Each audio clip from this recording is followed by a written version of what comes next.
Pascual LeDoux also looked at attendance. Their aim was that during the 1920 school year, their average daily attendance would go from 41.5% the previous year to 50%. They used data from in-school monitoring to realize that they were making gains in attendance. They started by involving families in rituals and routines and hosting attendance ceremonies.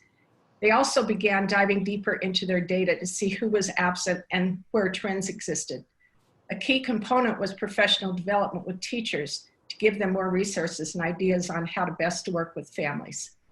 Most of our change ideas we did kind of started slow and then kind of gradually kind of tightened up over the year. I think we started with, some ideas around, what the procedures and processes were going to look like when kids came in first thing in the morning.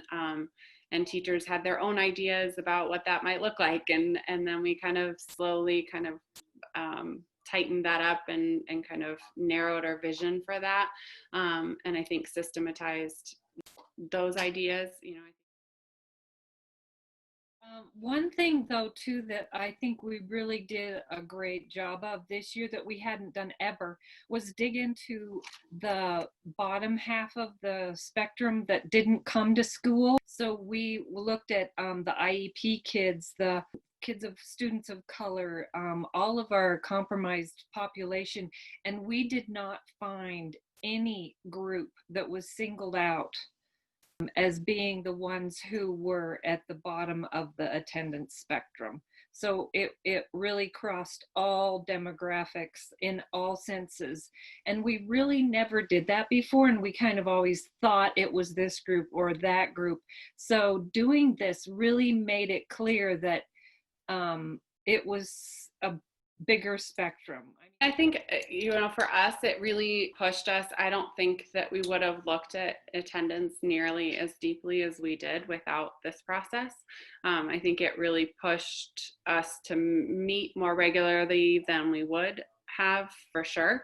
And I think it pushed us to measure some changes and kind of look at the success of those changes and really continuously kind of making those shifts, not waiting until we've spent the whole year. And I think the trackers were helpful just in pushing us to kind of think through all the pieces as we were each time we met. Like once we started really using those, I think it really helped us kind of organize our thinking and answer those questions. We had a lot more parents in the building at the beginning of the day than we've ever had before.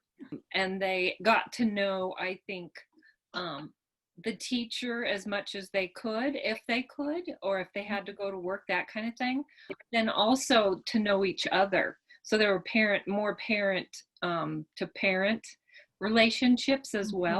And the parent learning like how to teach their student to pick the right answer for the question that we had that day and not do it for them. We had a lot more like teacher to parent interaction and how to help your student not do it for them.